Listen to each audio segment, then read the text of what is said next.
Então, olá, sejam bem-vindos. Este episódio é o 255 do E o Resto é a História. Eu chamo João Miguel Tavares, à minha esquerda desta vez tenho o historiador Rui Ramos e hoje temos para oferecer um programa muito especial que está a ser realizado ao vivo. Estamos em Aveiro, a capital portuguesa da cultura 2024, e esta edição de E o Resto é a História está integrada na Conferência Cultura e Democracia, que tem lugar no Centro de Congressos de Aveiro e que irá celebrar os 50 anos da Revolução do 25 de Abril de 1974. E para isso vamos refletir sobre aquilo que mudou na sociedade portuguesa com o advento da democracia, em particular no domínio da cultura. Eu desafiei o Rui a meditar sobre este tema e o Rui encontrou 6 grandes novidades trazidas pela democracia, ou pelo menos que coincidem temporalmente com o período da democracia e que, portanto, não existiam antes da Revolução dos Cravos. Eu espero que tenhamos tempo para tratar dessas 6 novidades em 45 minutos. Eu e o Rui fizemos uma aposta. Se ele conseguir falar das 6, eu ofereço-lhe meia dúzia de barricas de ovos. Se ele falhar, vai ter que ser ele a pagá-las. Portanto, há também aqui uma dimensão de aposta nisto. Bom, mas para não ser injusto, não é? Para não te dificultar a vida, que eu agora poderia estar aqui a fazer uma longa introdução, sim, só para tu não seres capaz de chegar lá. E comendo os 45 minutos. E comendo os 45 minutos e os ovos também. Começamos então pela primeira e mais óbvia de todas, que é o fim da censura, não é? O fim da censura, já sabemos, trouxe-nos a liberdade artística, a liberdade de criação. A questão é, o que é que essa nova liberdade, no que é que essa nova liberdade se traduziu, Rui? Bem, o fim da censura, que foi uma das primeiras coisas que aconteceram no dia 25 de abril de 1974, quer dizer, a meio desse dia acabou a censura. Os jornais deixaram de enviar provas para a censura, acho que ainda houve umas negociações, uns contactos, mas eles decidiram que o que estava a passar já não justificava que sujeitassem aquilo que tinham preparado para as edições, sobretudo as edições da tarde, quer os dos vespertinos, quer os matutinos em novas edições, portanto já saíram sem censura, portanto nesse dia, foi uma coisa que acabou. E era um dos objetivos do próprio movimento das Forças Armadas, portanto esse fim da censura, está no programa do MFA, uma censura que existia praticamente desde 1926, uma censura prévia, era um sistema de censura prévia, portanto as coisas não eram publicadas sem serem sujeitas a censores. Esses censores eram maioritariamente, ou quase todos, militares reformados, etc., que faziam esse trabalho. Isto ainda tinha a ver com as origens da ditadura,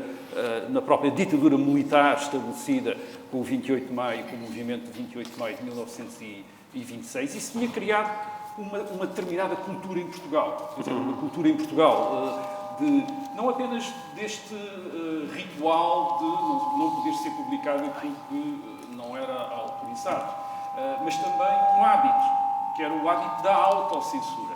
Isto é, mais importante que aquilo que era cortado, era aquilo que as pessoas já não faziam porque imaginavam que pudesse ser cortado. E, portanto, esse era o primeiro hábito que a censura criava. Sim. Isto é, a autocensura. E uma maneira de criar com pescadelas de olho. Uma maneira de comunicar. Quer dizer, uma maneira de comunicar, que era aquilo que, por vezes, era indicado como o ler nas entrelinhas, quer dizer, um convite. Isso era muito nítido na imprensa, jornais, portanto, havia códigos, quer dizer, havia maneiras de... O que é que isto fazia? Isto também era uma maneira de excluir as pessoas da comunicação. Isto é, de repente, havia uma maneira de ler. Um jornal podia ser lido desprevenidamente, quer dizer, imaginando-se que aquilo que lá estava era aquilo que as pessoas queriam dizer, e, portanto, ler aquilo literalmente, ou podia ser para os conhecedores, quer dizer, para aqueles que sabiam, para aqueles que apreciavam quando se dizia uma coisa, queria-se dizer outra. Portanto, isto também era uma forma, reparem, criava também um regime, que era um regime que separava aqueles que estavam por dentro das coisas daqueles que estavam de fora. Quer dizer, portanto, também efetuava essa separação. E depois tinha uma outra coisa. O regime de censura, outra coisa que fazia era politizar tudo. Isto é, nós sabemos, às vezes há jornalistas que contam isso, como crítica de cinema, nos jornais, como na meteorologia, etc. Se podiam Na meteorologia? podiam-se Anunciava-se passar o estado do mensagens, tempo e vinham novas mensagens?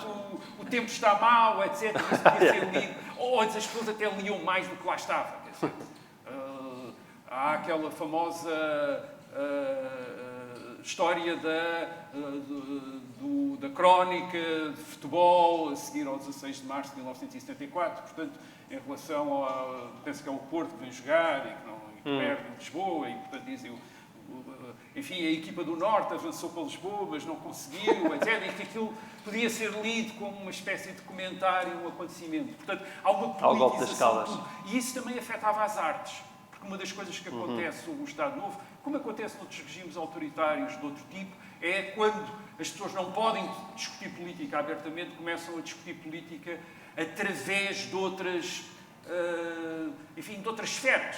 E, por vezes, nos anos 30, nos anos 40, nos anos 50, nós vemos isso na nossa... A nossa cultura era uma cultura extraordinariamente politizada, em que os romances eram discutidos como hoje se discute o orçamento de Estado e as políticas do governo. Quer dizer, aqueles romances, a discussão sobre os romances neorrealistas dos anos 40 era nitidamente uma discussão política. A estética era uma discussão política, discutia-se coisas estéticas. Portanto, temos de repente... Há uma politização que também constrangia bastante a liberdade de criação do escritor, do artista. Isto é, ninguém era livre de escrever um romance, porque podia escrevê-lo cheio de mensagens políticas, ou se não tivesse mensagens políticas, isso também era entendido como uma atitude política. Isto é, era alguém que não queria participar na luta política. Portanto,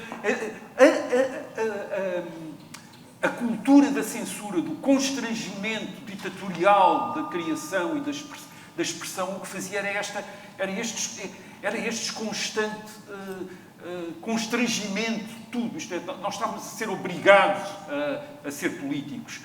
Mesmo quando não queríamos ser, éramos também. Portanto, o pôr termo a isto foi uma coisa, libertou... E o que é que aconteceu a partir de 75? Bem, a partir de 75 as coisas não se tornaram imediatamente... não adquiriram imediatamente o melhor estado. Foi preciso, vejamos, por exemplo, capacidade de adaptação. A questão da imprensa. A questão da imprensa, isto é, acaba a censura, mas é nomeada imediatamente uma comissão ad hoc para a imprensa, pela Junta de Salvação Nacional, e essa comissão ad hoc, composta por militares, tem o poder, aliás, até não é só sobre a imprensa, é sobre também as artes, tem o poder de suspender e aplicar multas, por exemplo, aos jornais, e falo, quer dizer, em 74 há jornais suspensos. Depois do 25 de Abril. Depois do 25 de Abril de 1974. Portanto, continua a haver constrangimento, porque também está no programa do Movimento das Forças Armadas a ideia de que a opinião pública tem de ser dirigida, tem de ser defendida contra tentativas de subversão da opinião pública. Reparem, isto era aquilo que tinha justificado a censura em 1926, mas ainda continuava a ser usado como um argumento dentro desta preocupação, que estamos aqui a instalar um regime, temos de defender este regime contra conspirações que visam este regime. Portanto, foi necessário protestar contra isso, reagir, dizer não, que não está certo isso. E depois, claro, há outro tipo de constrangimentos. Em 1975, através da nacionalização de bancos e de grupos económicos, de repente, uma grande parte da imprensa escrita portuguesa é propriedade do Estado. Certo. E como há um só canal de televisão, que também é controlado pelo Estado, nas rádios havia a rádio da Igreja Católica, a Rádio Renascença, as outras eram controladas também pelo Estado, e depois uma grande parte dos jornais diários estão propriedade também do Estado. Então, de repente, temos esta imprensa, os principais órgãos de comunicação social, para além da imprensa, cujas linhas editoriais, cujas direções são escolhidas em conselho de ministros, até aos anos 90. Portanto, há liberdade de expressão, ainda não há, com a força necessária, órgãos de comunicação social independentes, quer dizer, e necessariamente plurais. Portanto, a luta pela independência. Há um longo processo, a partir de 1975, de criar esta nova cultura, uma cultura verdadeiramente livre, e que, de facto, não depende apenas, esta liberdade não depende apenas enfim, dos parâmetros legais. Depende também de parâmetros como, por exemplo, no caso quer de editoras, quer da comunicação social, da independência e, portanto, da viabilidade económica desses órgãos. Isso não está garantido ainda hoje. Portanto, é uma luta que continua, quer dizer, para, digamos, corresponder a este fim da censura. Agora, claro, o fim da censura, em 1974, o fim do exame prévio, desta censura prévia, é fundamental. Muda imenso. Muda tudo. Segunda novidade, então, senão as barricas ficam todas do meu lado. A segunda novidade que elencas é o alargamento escolar. Existe aquela ideia, por vezes passa, de que o Estado Novo manteve o país preso no analfabetismo ao longo de 40 anos. Isso é uma ideia indiscutivelmente falsa. Mas a democracia realmente foi mais longe na formação das crianças e dos jovens, isso não há dúvida. O que é que mudou exatamente nesse campo? Sim, as mudanças que o regime democrático depois de 1974 traz vêm, de facto, numa espécie de movimento que tem raízes anteriores, quer em projetos, quer em intenções, quer depois em realizações. E, de facto, desde os anos 30, 40... Estás a dizer que não houve um corte, como muitas vezes se diz. Não há, quer dizer, não há verdadeiramente um corte. Aliás, até a palavra democratização é usada pelo ministro Veiga Simão, o ministro da Educação de Marcelo Caetano, a partir de 1970, para significar aquilo que ele quis que fosse uma massificação do ensino. E Veiga Simão veio a ser depois o ministro na democracia nos anos 90. Portanto, há uma certa... Reparem, com isto nós estamos a tentar esbater as diferenças entre democracia e ditadura. Elas são óbvias, falámos agora precisamente delas a propósito da questão da censura. Mas há, de facto, este arrastamento, este grande investimento escolar, que começa nos anos 30 e 40, que culmina em 1960 com essa grande realização, que era uma realização que vinha sendo um objetivo desde o século XIX, que era a escolarização integral de uma geração de crianças. Acontece pela primeira vez em 1960, isto é, toda uma geração está na escola, isso é uma coisa importante. Depois há um esforço para intensificar, alargar essa escolarização, aumentar os anos de escolarização e depois de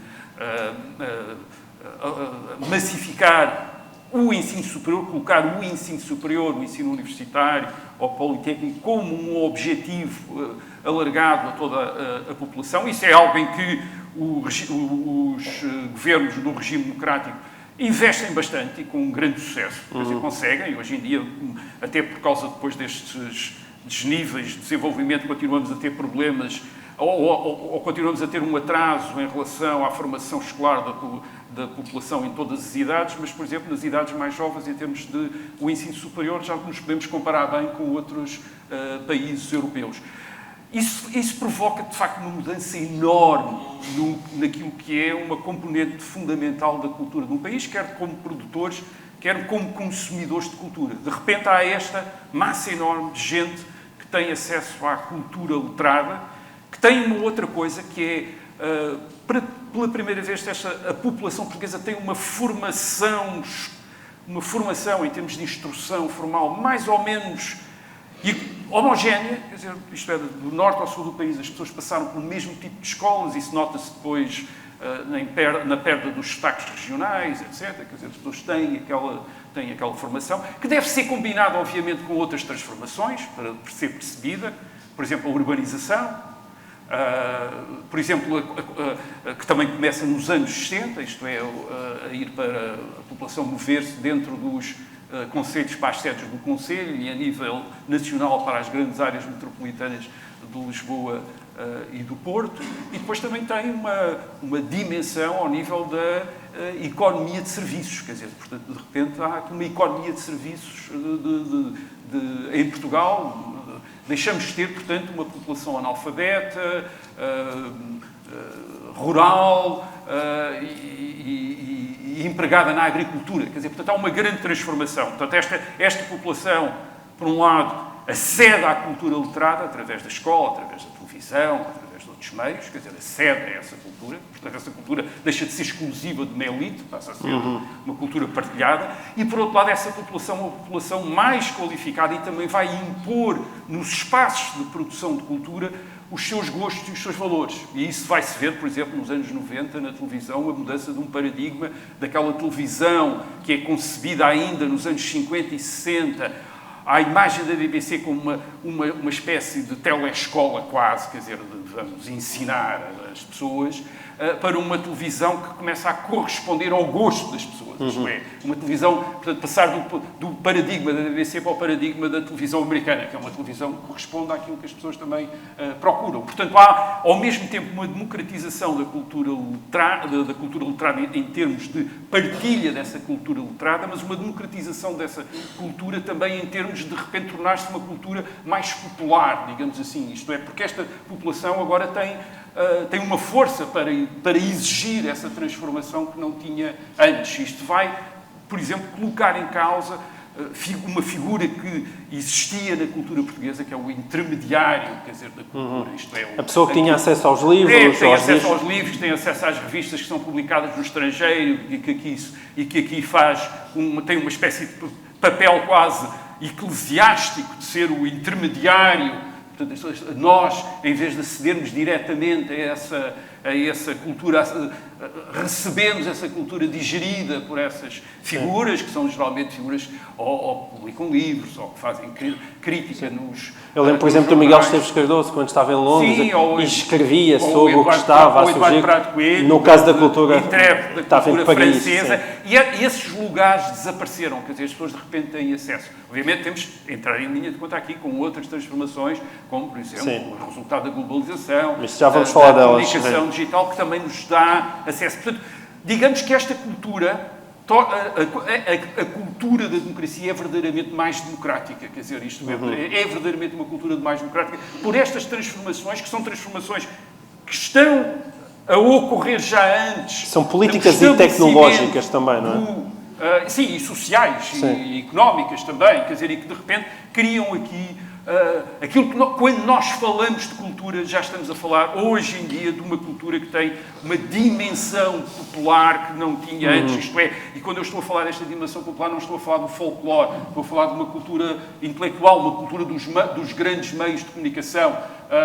Essa cultura passou a ser popular e a englobar uma população que até aos anos 50, 60 tinha culturas muito locais, muito fechadas sobre si próprias, muito, enfim, com linguagens, com códigos, muito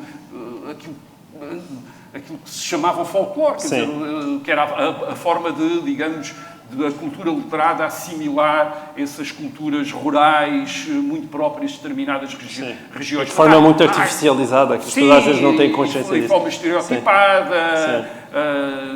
Portanto, isso muda. É uma enorme mudança quando nós pensamos no século XIX, por exemplo, e imaginamos aqueles escritores, Eça de Queiroz, Camilo Castelo Branco, Júlio Diniz e companhia, que eles escrevem para uma elite, de facto, para um grupo, numa sociedade onde eles têm consciência que há uma enorme massa de população que não faz parte daquele mundo, faz parte de outros mundos. E isso é ultrapassado. Quer dizer, até então, a única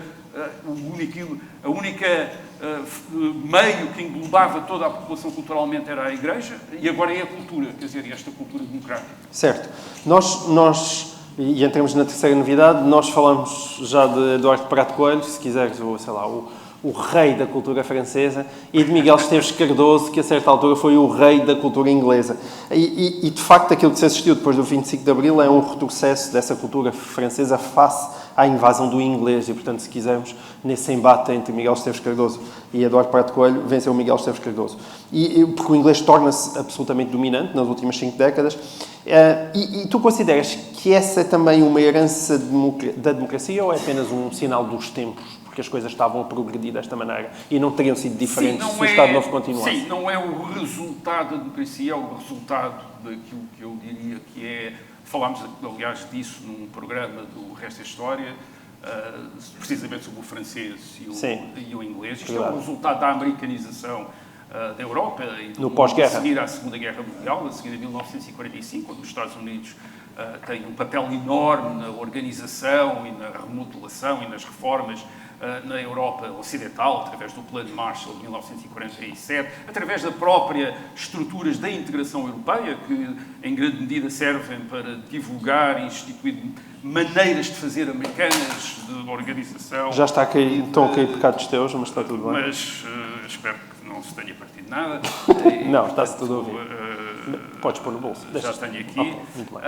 Portanto, há essa grande transformação. O inglês vem substituir como língua franca de comunicação internacional e de erudição o francês, que tinha sido desde o século XVIII, digamos que era a língua das elites, em alguns países chegou mesmo a ser uma língua doméstica das elites. Nós demos aquele o exemplo da corte russa, da corte não, da fidalguia russa. Certo. Quem leu A Guerra e Paz, do Leon Tolstói, sabe que aquelas famílias da grande aristocracia russa, no princípio do século XIX, usam o inglês, o francês em casa, quer dizer, falam em francês. E o Tolstói, quando, enfim, o romance é sobre a invasão francesa da Rússia, em 1812, por Napoleão, ele, para ser mais fidedigno, quer dizer, para criar uma maior verosimilhança, põe os seus personagens a falar francês e literalmente escreve também os diálogos em francês. Pois esse mundo em que o francês era a língua da diplomacia, a língua das pessoas, a língua estrangeira das pessoas educadas, o novo latim, digamos assim, a língua de comunicação, a seguir à Segunda Guerra Mundial começa a ser substituída pelo inglês, e isso vai acontecer também em Portugal, como aconteceu noutros países, portanto, um recuo do inglês como primeira língua estrangeira a ser substituído do francês como primeira língua estrangeira a ser substituído pelo inglês como primeira e às vezes quase a única língua estrangeira. E aquilo que eu digo é que isso não é apenas uma substituição do instrumento linguístico, isto é, porque os instrumentos linguísticos nunca são neutrais, nunca são, porque estão associados a culturas, estão associados a maneiras de ver, estão associados digamos, até gostos e inclinações. O francês, no século XIX, sendo a língua estrangeira que as elites letradas na Europa falam, está também associado a uma ideia da França como uma espécie de centro cultural do mundo. Aquilo que um filósofo alemão chamava, ou dizia, numa expressão engraçada, que Paris era a capital do século XIX. Quer dizer, é em Paris, é através da França que as elites quase de todo o mundo tomam contacto e acedem às outras culturas. Por exemplo, os filósofos alemães tornam-se conhecidos internacionalmente quando são traduzidos em francês e comentados em francês. Ora bem, isto acaba, quer dizer, isto agora vai acabar a partir da Segunda Guerra Mundial, nos anos Hollywood passa a ser a capital da segunda metade do século XX? Nem é bem Hollywood, porque os Estados Unidos não têm esta centralidade que uma capital como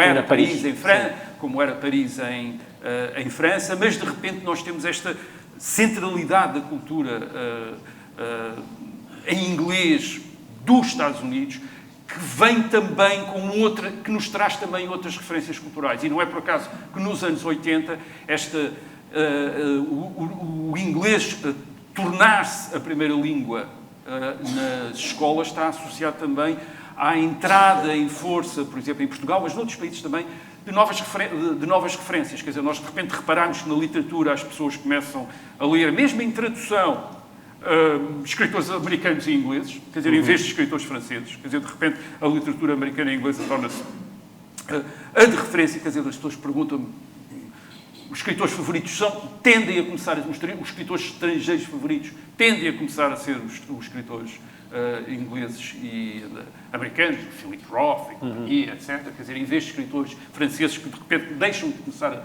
a ser sequer conhecidos, quer dizer, porque as pessoas não foi só, enfim, as traduções continuam a haver, mas entretanto as pessoas deixaram de ter a mesma apetência por ler revistas e jornais franceses e estar atentos à cultura francesa. E depois, em termos, por exemplo, políticos, é com o inglês nos anos a partir dos anos 90 do século XX, que vêm as referências de uma cultura liberal e conservadora, democrática, que não existia ou que não era tão comum em Portugal antes desse momento. Achas que não existia iniciativa liberal se todos fôssemos francês? Provavelmente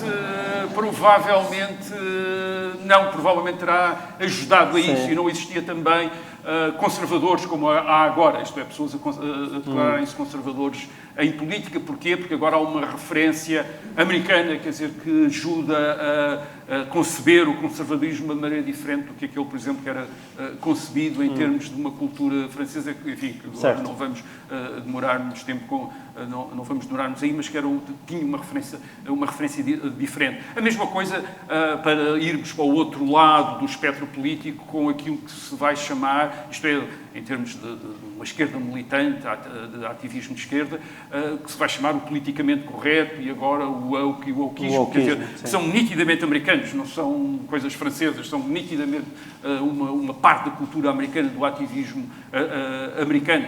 Sim. E isso tem a ver, obviamente, com o inglês e com o acesso ao inglês. De repente vivemos num mundo americano, num mundo em que sabemos o que está a acontecer nos Estados Unidos, em que as eleições americanas nos interessam imenso, em que somos interrogados sobre que candidato é que apoiamos nas eleições presidenciais. E, de repente, a gente diz, mas que eleições presidenciais? As eleições presidenciais nos Estados Unidos em 2024. Quer dizer, as pessoas são levadas a tomar partido.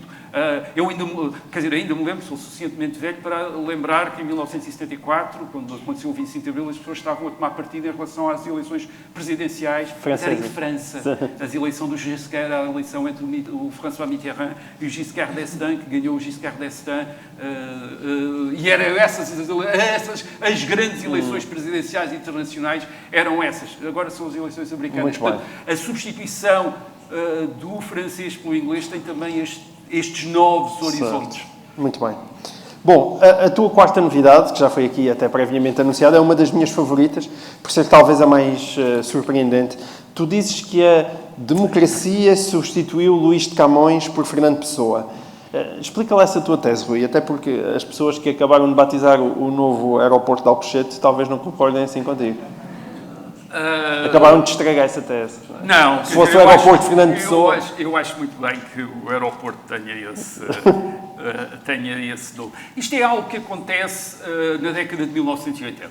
Isto é, Camões é o grande poeta nacional, isto é consagrado como tal no fim do século, enfim, desde o século XVII, mas no fim do século XIX, nitidamente, com as comemorações camonianas de 1880, há uma consagração de Camões como uma grande referência, uma espécie de santo laico, também já uma vez falámos disso e o resto é história, aquele projeto do século XIX, dos intelectuais liberais do século XIX, de substituir uma cultura religiosa por uma cultura secular e uma cultura secular que de alguma maneira corresponde à cultura religiosa. Portanto, onde a cultura religiosa tem feriados, a cultura secular também tem os seus feriados, onde a cultura religiosa tem os seus santos, a cultura secular também tem os seus santos, que são grandes escritores, grandes guerreiros, grandes estadistas, e Camões é nitidamente,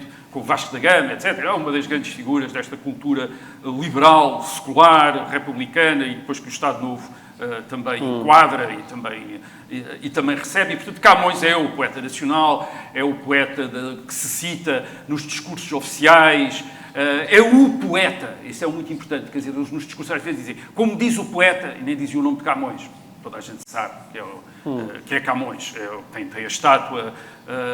Mas hoje em dia já não é assim tão fácil. Ora bem, o que acontece a partir da década de 80 é que Fernando Pessoa, que aliás durante em vida pensou sempre que um dia também talvez pudesse ser um super Camões, quer dizer, ele teve essa previsão, que um dia poderia vir um super Camões, isto é, alguém que vai para além de Camões, ele escreve a mensagem, que é uma espécie de, outra vez, uma revisão da história de Portugal como os Lusíadas, em que curiosamente celebra todas as grandes figuras, e há uma figura apenas que no livro a mensagem não é referida, é Camões, quer dizer, Camões é o grande ausente daquele livro, o Infante Dom Henrique, Vasco da Gama, etc., menos Camões. Quer dizer, portanto, nitidamente, o autor da mensagem julga que está, enfim, com a ideia de substituir. Dá um pontapé mas Fernando Pessoa é alguém que os portugueses começam a ler, sobretudo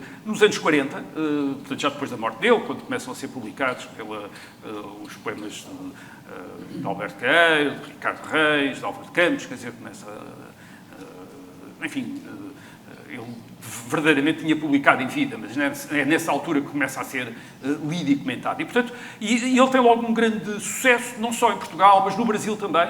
A primeira edição em papel bíblia das obras completas de Fernando Pessoa é do Brasil, é uma edição brasileira. E depois também em França, traduzido em francês, curiosamente mais em França até do que os países anglófonos, quer dizer, mas em França. Mas em 1982 acontece uma coisa muito importante. Há a publicação de um inédito de Fernando Pessoa que o faz saltar para usar termos futebolísticos de divisão, quer dizer, que é a publicação do livro do Desassossego, em 1982, a primeira em 2 volumes, uma edição do Jacinto Prado Coelho. Quer dizer, isso tem Portugal? Um impacto em Portugal e depois traduzido, quer dizer, isso tem um impacto enorme, quer dizer, isto aumenta imenso a leitura de Fernando Pessoa, quer dizer, de facto aquele livro corresponde a qualquer coisa que a cultura dos anos 80 do século XX estava à espera, quer dizer, isto é, nós de repente temos... Camões tinha sido o poeta da pátria, quer dizer, da afirmação da unidade da nação, da afirmação da nação como um corpo homogéneo, etc. E nos anos 80 há a ideia de uma identidade nacional forte, definida, clara para todos. E nos anos 80 nós temos, e isso correspondia, aliás, às várias famílias políticas que compravam isso, quer dizer, não interessava, quer o Estado Novo ou a oposição ao Estado Novo, toda a gente partilhava aquela cultura, uma cultura de identidades fortes, quer dizer, de identidades uníficas, muito bem definidas, ou era-se uma coisa ou era-se outra, quer dizer, não se podia ser 2 coisas ao mesmo tempo, quer dizer. E de repente nos anos 80 nós estamos a tornar-nos mais, não só em Portugal, mas estamos a tornar-nos mais subtis, mais complexos, assim, olhando mais para a atualidade, ninguém lembraria disso. Sim, mas nos anos 80 fomos, como dizia o West, fomos assim absurdos, ou éramos assim absurdos, vou utilizar a expressão de Queiroz em relação à sua geração na década de 60, mas do século XIX, nós éramos assim absurdos. E fomos assim absurdos nos anos 80. Isto é, começarmos a interrogar-nos sobre a multiplicidade das identidades, a possibilidade de ser várias coisas. E de repente temos um escritor que é precisamente isso tudo, quer dizer, isto é, com os seus heterónimos, com os seus vários autores, com o seu questionamento das identidades, com a sua ironia, com a sua subtileza, quer dizer, e nitidamente isso tornou-se uma referência muito mais atual, digamos, e para uma democracia plural, complexa, que já ultrapassou, que tinha ultrapassado nos anos 80 a polarização da década de 70, dos anos 74, 75 da Revolução. Estava a ultrapassar essa polarização. Estávamos a tornar-nos complexos. Não estávamos de um lado ou do outro da barricada.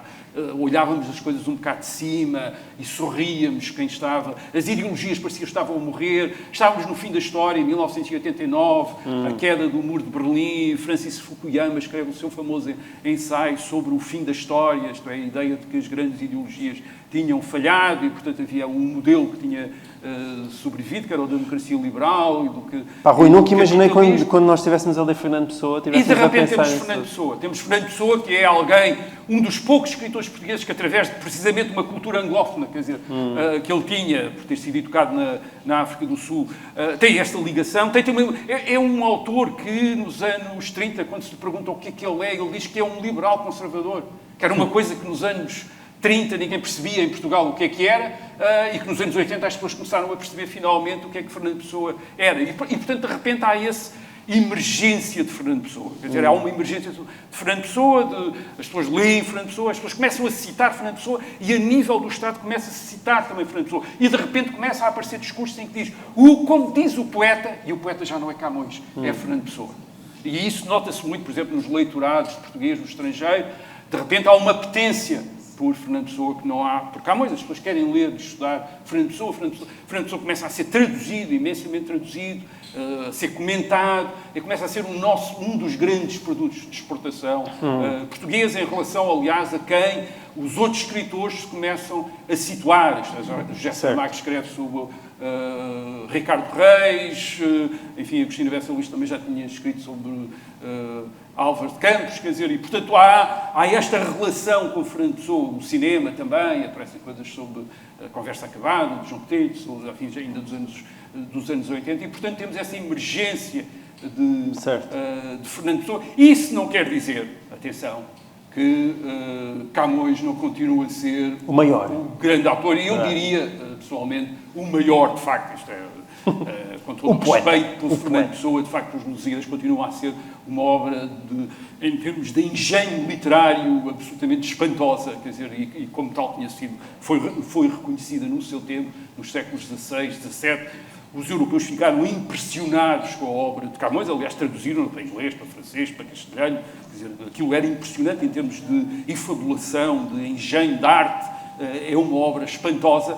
e eu estava a dizer que Camões estava associado a esta cultura, enfim, digamos, patriótica, cívica, do liberalismo, do republicanismo, do Estado Novo, do princípio também da democracia, que manteve o dia 10 de junho, o dia de Camões das comunidades portuguesas, mas isso não quer dizer que Camões não possa ser lido de outra maneira, não possa tornar-se objeto de leituras diferentes desta, e de facto é. Jorge Sena leu de uma maneira diferente, e há outras propostas de leitura de Camões noutro sentido, noutros sentidos. Portanto, é um escritor que não está de maneira nenhuma obsoleto nem ultrapassado, como acontece a todos os grandes escritores, aos Shakespeare, aos Goethe, aos Racine. Quer dizer, há a possibilidade de ler, isso é o que define um grande escritor. Não está preso num tempo, e Camões continua a não estar preso nesse tempo. Não é apenas um nome de aeroporto, é o nome de um grande escritor que vale a pena ler, quer em toda a sua obra, incluído nos Lusíadas. Eu sei, às vezes é um trabalho penoso escolar, penoso ler, mas é algo que vale a pena tentar ler depois da escola e perceber aquela espantoso engenho, a espantosa arte, o talento, a imaginação de um autor que de facto é o grande autor de língua portuguesa e que criou em grande medida a cultura portuguesa, quer dizer, uma cultura camuniana, quer dizer, ele tem de facto o estatuto que tem Cervantes em Espanha, ou que tem Shakespeare nos países de língua inglesa, ou Goethe nos países de língua alemã. Claro que Fernando Pessoa também é um grande autor, é um dos nossos grandes autores, claro. Certo. Portanto, arranja não sei, do outro aeroporto. Não tens ideias? O autor tem vestido... Queres um terceiro aeroporto? Um terceiro aeroporto. Ou Nova Ponte, pode ser a Ponte Fernando Pessoa, não é? Olha, muito bem. Uma ponte Vasco da Gama, podia ser uma ponte Fernando Pessoa. Acho uma ótima sugestão. Portanto, é uma ideia que não espero que um dia, quando a adotarem, se lembrem que foi no resto da história. Alguém se lembrou disso pela primeira vez. É pena o Luís Montenegro ainda não ter chegado. Ok. Mas ele depois ouve o resto. Ele depois ouve o resto da história. Bom, tu entusiasmaste tanto com o Fernando Pessoa e com o Camões que os ovos moles já estão quase garantidos do meu lado. Quinta novidade, já de certa maneira tu a afloraste, que foi essa ideia da privatização das televisões, e depois, seguida 10 anos depois pela emergência da internet e 10 anos depois pela explosão das redes sociais. Tu, de certa maneira, achas que isto anda tudo ligado? Já deste a entender porque que essa fragmentação dos públicos? Eu acho que isso pode ser visto de um ponto de vista que é o da explosão, da desagregação daquilo que se chamava a cultura de massas. A cultura de massas é uma grande obsessão do século XX e, obviamente, está associada não apenas à escolarização, mas à criação destes meios de comunicação de massas e fundamentalmente, a rádio e a televisão. E o que é que a rádio e a televisão significaram durante muito tempo? Significaram a possibilidade de pôr toda a gente, ao mesmo tempo, a ver a mesma coisa. Isto é, há um momento, quando há uma rádio, quando há uma televisão, que era possível ter estes enormes públicos, que às vezes coincidiam quase com, digamos, um país inteiro, a ouvir um mesmo programa de rádio ou a ver um mesmo programa de televisão. E quem tem uma certa idade, como nós temos, ainda nos lembramos das noites da RTP, quando a RTP era o único canal, até aos anos 80, em que toda a gente via a mesma coisa naquela noite, ou não via nada, ou via aquilo, quer dizer, era o que havia, quer dizer, era o que a casa gastava, quer dizer, era aquilo. E, portanto, há esta ideia estes públicos maciços, quer dizer, estes públicos maciços em que toda a gente viu determinadas coisas e que têm referências em comum. As pessoas dizem, lembram-se daquela série, toda a gente viu aquela série. Sim, toda a gente via o Hermano José e os programas do Hermano José. Exatamente, o tal canal, toda a gente viu o tal canal, toda a gente viu enfim, um bocadinho antes, se bem me lembro, do Vitorino Nemésio. Portanto, havia estas coisas extraordinárias. Quer dizer, os portugueses, de repente, talvez não lessem o Vitorino Nemésio como deviam ler, um mau tempo no canal, mas viam o Vitorino Nemésio e sabiam quem era o Vitorino Nemésio. Quer dizer, era aquele senhor que, salvo erro, aos sábados, já ao princípio da noite, salvo erro, que vinha ali, estava ali meia hora a propor-se falar de uma coisa sobre a qual nunca falava. Era uma coisa curiosa que ele dizia, agora vou falar, e depois derivava a conversa, portanto era sempre assim, toda a gente conhecia, ele tinha-se tornado uma figura. Bem, o que é que acontece com a liberalização, enfim, o fim do monopólio da televisão pelo Estado, portanto a desmultiplicação de canais, a legalização, porque entretanto já tínhamos escolhido também das rádios privadas, na passagem dos anos 80 para os anos 90, e depois o desenvolvimento do mundo da internet e das redes sociais e, pelo meio, também os pacotes das televisões por cabo, também com a desmultiplicação depois dos canais. O que é que isto faz? Bem, é que de repente as pessoas deixam todas de estar ao mesmo tempo a ver a mesma coisa ou a ouvir a mesma coisa. Portanto, há uma explosão, esta enorme massa é cortada em nichos, quer dizer, de repente, cada pessoa pode estar a ver coisas completamente diferentes. E quando hoje em dia, por exemplo, nos Estados Unidos se faz a contabilidade que é o programa mais visto de televisão nos Estados Unidos, agora vou dar números que não são números exatos, porque não me estou a lembrar deles, mas mais ou menos aproximados. Quer dizer, em 1960 o programa mais visto significava que 60% ou 70% dos americanos tinham visto aquele programa. Hoje em dia o programa mais visto nos Estados Unidos pode ser um programa que é visto por 5% ou 6% dos americanos. Quer dizer, isso quer dizer também que nos anos 60 nós temos aquelas grandes estrelas, que eram estrelas para toda a gente.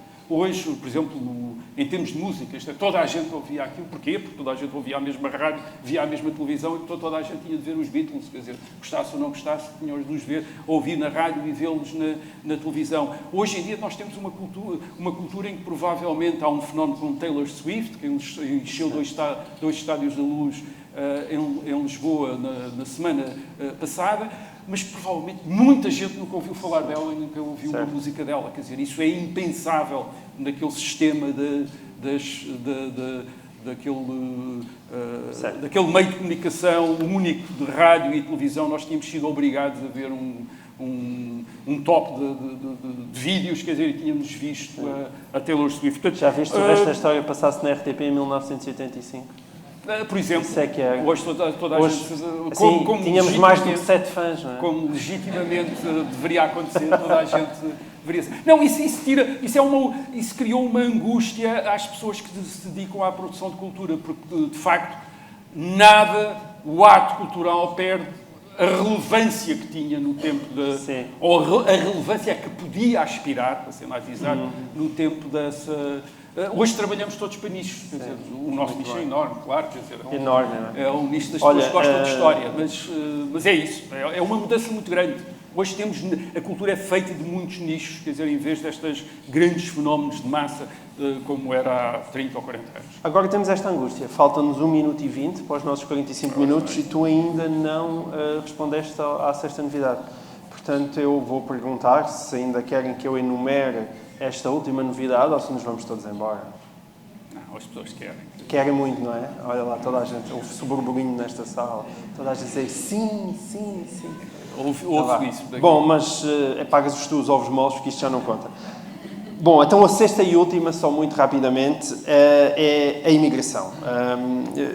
tu colocaste a imigração como uma grande novidade cultural da democracia e sentes que ela marcou culturalmente Portugal. E isto é curioso, porque estás a sugerir que nós somos mais permeáveis a outras culturas agora, em 2024, em que não passamos de um pequeno cantinho da Europa, do que quando tínhamos um império que se estendia de Minho a Timor. Como é que isso se explica? O que é que eu quero dizer com isso? Portugal, desde o século XV, e quase durante 500 anos, teve territórios ultramarinos, isto é, desde a ida ao Ceuta em 1415 até praticamente à independência de Angola em novembro de 1975, mas isso correspondia, em termos da sociedade portuguesa europeia, portanto aqui na Ínsula Ibérica, nas ilhas adjacentes, a uma sociedade relativamente homogénea, quer dizer, isto é, uma sociedade onde falava-se a mesma língua, se tem a mesma religião, quer dizer, isto não quer dizer, com isto não estou a dizer que os portugueses fossem todos iguais, há grandes diferenças, em termos até culturais, entre o norte e o sul, no caso do continente, há também diferenças entre a cidade e o campo, quer dizer, portanto há uma série de, não estou a dizer tudo era homogéneo, tudo era igual, mas a verdade é que os portugueses não vinham, aqueles que residiam em Portugal, pouca gente tinha vindo de fora. Pouca gente tinha vindo de fora. Isto é pensar que, por exemplo, em termos das a primeira onda de imigração, estamos a falar de imigração com I significativa, é dos anos 70, com os primeiros cabo-verdianos que vêm para Portugal. Aconteceu quase nas vésperas de acabar. Mas foi ainda no tempo do Estado Novo? Sim, em 1972. Enfim, porque havia problemas em Cabo Verde, seca, etc. E, portanto, havia cada vez mais necessidade de mão de obra também em Portugal por causa da emigração dos portugueses para a França e para a Alemanha. E, portanto, o governo arranjou penso que eram 20 mil, ou coisa assim, quer dizer, que vieram para Portugal. Mas reparem, isso acontece em 1972. Quer dizer, nós começámos a sair em 1415. Em 1972 é que eles vêm de uma maneira significativa. Enfim, também havia que tinha havido escravos antes, mas obviamente não tinham o impacto que tinham pessoas livres a vir e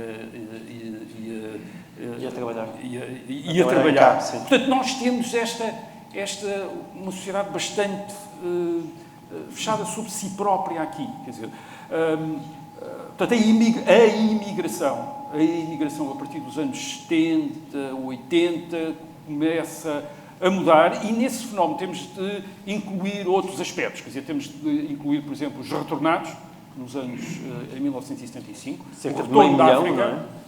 São meio milhão de pessoas. Muitas delas eram originárias de Portugal, mas tinham passado muito tempo em África, tinham adotado outros hábitos, outros costumes, quer dizer, até porque outra maneira de viver em África. Portanto, essas pessoas foram muito importantes para a mudança social em Portugal a partir da década de 70, tal como também os emigrantes, aqueles que tinham ido para a Europa, para a França e para a Alemanha, que depois visitam Portugal, constroem cá casas, portanto, também começam a mudar, porque também já vêm com outras referências.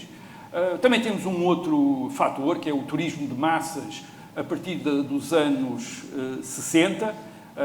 De repente, Portugal, sobretudo o Algarve, ficam no circuito do turismo dos países do norte da Europa, que vão procurar praia e começam a vir para a Espanha, para a Itália e para Portugal, quer dizer, começam a vir também para Portugal. Portanto, há um impacto, começa a haver um impacto. Mas por exemplo, durante muito tempo o turismo, esse turismo de massas em Portugal é um fenómeno algarvio, quer dizer, as pessoas, os turistas iam sobretudo ao Algarve, não conheciam o resto do país. Essa mudança é muito recente, quer dizer, é nos últimos 20 anos, digamos, que de repente todo o país se torna turístico ao nível que o Algarve já era há muito tempo, quer dizer, com uma população com um influxo grande, mas é sobretudo a partir dos anos 90, e isso que acontece em Portugal como acontece em relação ao resto do mundo ocidental, com a globalização, uma maior circulação de pessoas, que de repente nós passamos a ter um balanço migratório positivo, isto é, mais gente a entrar do que gente a sair,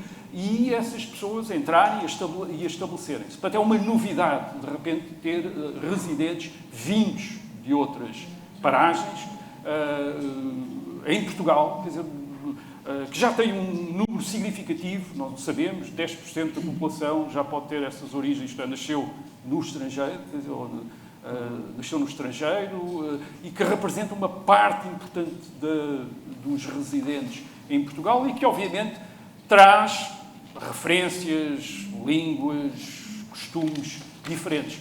Sendo verdade que uma grande parte dessa população é originária de países de colonização portuguesa. E, portanto, também eles estão um bocadinho retornados, de uma certa maneira, isto é, de outras gerações, mas vem de gente que é descendente, quer dizer, para Portugal. Portanto, não estamos a ultrapassar completamente aquela ideia de uma verdadeira multiculturalidade, de uma verdadeira pluralidade cultural, porque estamos, sobretudo, a albergar, a integrar pessoas que já têm uma integração prévia numa cultura de língua portuguesa. Mas é uma grande transformação. Isto é uma transformação que está a acontecer nos nossos dias, é uma transformação extraordinariamente rápida, que coloca muitas questões, muitas dúvidas, muitos debates, como gostaria sempre de colocar, mas que é uma grande transformação cultural. Nós notamos a todos os níveis, quer dizer, sobretudo nas grandes cidades, de repente, as pessoas que andam na rua já não são necessariamente aquelas pessoas que lá nasceram e cujos pais lá tinham nascido, como era o caso nos anos 50 ou 40, em que toda a gente que andava naquela cidade geralmente já era de lá. Agora não, temos de repente pessoas que vieram de outras paragens, que estão aqui, e, portanto, é uma grande transformação. Onde é que isso a que é que isso nos pode levar? Bem, estamos a ver. Isto é uma história que está a ser contada. Que está a ser vivida, quer dizer, um dia será contada. Mas é uma das grandes transformações culturais do nosso tempo. E está a acontecer agora. Muito bem. E é assim, termina e o resto da história. Muito obrigado pela vossa paciência e esperemos também encontrar-vos para a semana, online, em FM ou então em podcast. Muito obrigado. Obrigado.